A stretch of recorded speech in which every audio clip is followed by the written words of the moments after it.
Now lately it seems like I've been getting more and more and more questions, which is fine because when it comes to snowmobiles, I've got the answers. Last week I had a question that gave me an idea for a video. Isaac asked me if I would recommend a 2014 M8000 to him.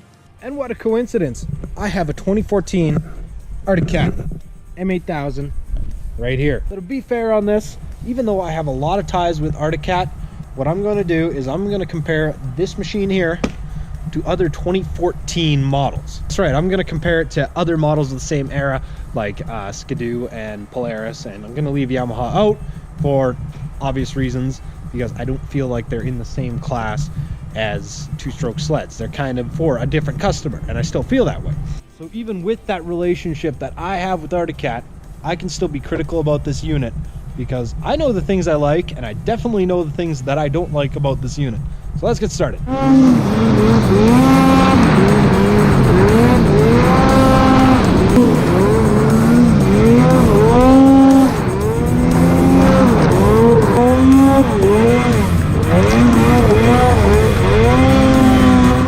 Down 2014, essentially the M8000 came in two different models, a limited model and a Snow Pro model. And the difference between them is almost nothing. Limited essentially means is they're limited to how many they can sell. Keeping in mind this thing does have a little bit of modification changes on it, I'll keep it simple. In 2014, the Snow Pro did not get a goggle bag, and it did not get the aftermarket or factory accessory seat storage bag thing, which are what these two rivets, these two little mounting points are for. I have a different seat on it right now, so that's why it's not included on this sled. Everything else was the same. Both got Fox Float 3 shocks front and rear. Sorry, Fox Float 2s in the rear. They both came with factory ice scratchers. They both came with this mean 2.6-inch power cloth track. They both came fully powder coated.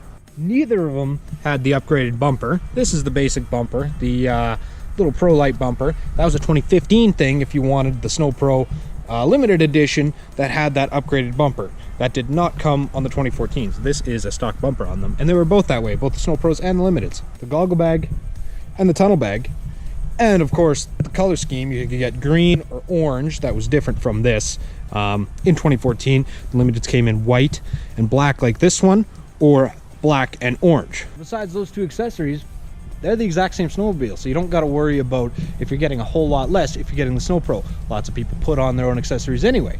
Me, for example, I've got my mountain addiction rack and my mountain addiction bag right there. Now, what do I really like about this sled? Let's start with the chassis. Let's start with the powder coating. Most of Arctic Cat's M models, tunnels, and bulkheads come completely powder coated, and in 2014, that was right around the year that everyone else was beginning to make it stock. The rails were fully powder coated too, and I've seen it for myself. Having those powder coated rails and the powder coated tunnel compared to bare aluminum, it is a night and day difference compared to, you know, a Pro or something of the same era without the powder coated tunnel, and how much snow and ice sticks onto it. It is a huge difference on this sled of how much snow actually sticks to the machine.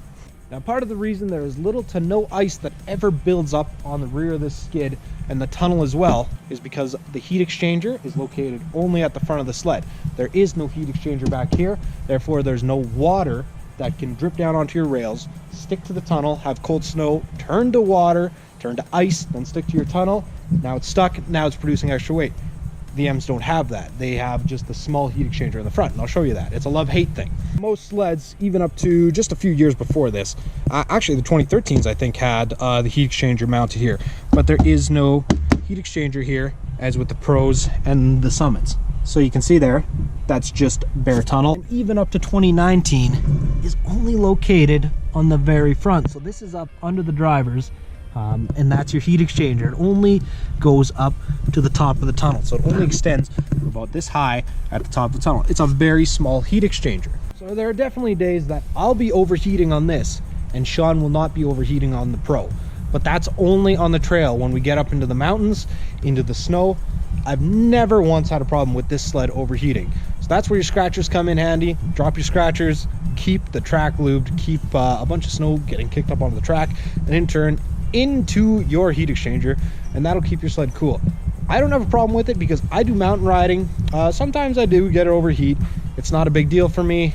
I just let it rest for a little while if I need to, or drop my scratchers, I move on. So you can see that's kind of a trade-off. So maybe if you're doing a whole bunch more trail riding in low snow conditions, maybe you should think about an XF or a different type of sled. Maybe you want a mountain sled that stays cooler, a little easier. Sticking with the body, I'm not crazy about the way this side panels and the hood is mounted. It's difficult to service on the mountain. The side panels kind of take a little bit of wiggling to get them just perfect, and if you're not doing them all the time just like I am, they can be a little bit of a pain to get on and off, especially when they start gathering snow. Same with the hood. The hood doesn't really come off all that easy compared to some of the older models. You know, you just had that flip up hood, everything was there, easy to service, but you got a screw here, here, two on the bottom, same on the other side. So it makes it a little more difficult to service, especially if you're in the mountains and you really need to get in there. My favorite part about this sled, hands down, is this part that's sitting right here. The motor is absolutely bulletproof. It's a Suzuki motor. Rarely, if ever, have I ever had to rebuild these motors because they're just so damn tough. They last such a long time, and when people ask me, well, when will I need to rebuild my motor on this Arctic Cat that I have, this M8000?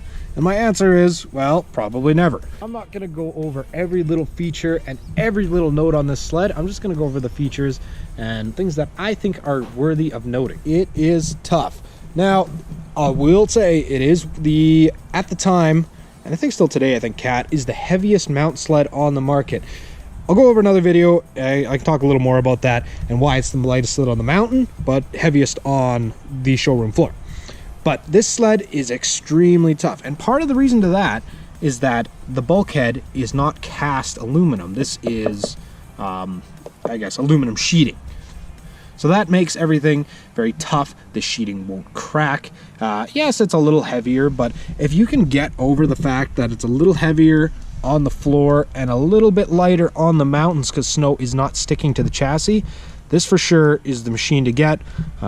It doesn't have those cracking bulkhead issues like a lot of the Skidoos have had, and it doesn't have the glued A-arms like the new Pros have, so everything holds up together really well. And even Sean has said that, man, you know what, these cats, they can take a kicking in the mountains, because he rides a Pro, and you know what, he seems to be breaking those parts a little more often than we are. And even he says about these cats, and he's a full-on Polaris guy, is that they can take a pounding. Air shocks, they're a huge one to me. You get tons of adjustability out of these shocks. People change them out. I don't really understand why, because in my eyes, these are one of the best shocks that you can get for snowmobiles. Different for ATVs. I would not agree that Fox shocks are the best ATV or side-by-side shocks, because I do not think that they are. But on a sled, I think they're probably one of the best on the market, if not the best on the market. 2.6-inch track came stock on all 2014 M models. Best track on the market, hands down. I don't have anything bad to say about this track. It is the most flexible and just the toughest. I like the lugs. They don't crack. So you look on the other Challenger tracks, you'll see over time that the lugs will start to crack at the bottom. Now this is just from a little bit of rubbing, but none of my lugs are cracked. None of them are ripped off. Ben has ripped one. I don't know how he did it, but rarely do you ever see damage to these tracks. Great track. Of course, I could just keep going on and on, but let's get into the stuff that I don't so much like about this sled. And yes, there are things about this sled I don't like. This I have not liked since the day it came out in, I think, 2010, 2009, 2010, and it's this adjustable post riser. Now, I've hated this thing since day one. I think this is one of those things where some people are going to love it, some people are going to hate it. I ride in conditions where there is so much snow. Often there's ice that gets built up in here. Often the mechanism will be frozen, usually closed after a day of riding, and you go to put it down or you go to adjust it or whatever, and it just won't work anymore. until you can get it thawed out in here. Another thing is that it creates play. Now this one isn't bad. This is normal steering play for an M8, but a lot of the time there's actually quite a bit more, and I've done a couple things to remedy that. I've upgraded the bushings, the upper bushings and the lower bushings. So I've done a lot of things to fix that. This for me is a set and forget thing. I set it to the height I want it, and it stays there all year, and I never touch it again after that. And it just creates play in the steering. I don't like this setup. I never have, and I still don't to this day, and Cat does not put it in their new sleds anymore. And since we're up here, let's talk about the controls. These controls are from the old M chassis that they just adopted to the new one. I don't know why they didn't upgrade them at the time. They're bulky, they're clunky, they're way more than they need to be. I don't like them, especially, yeah, and this one's even done it too, is that my high-low beam switch is actually stuck on.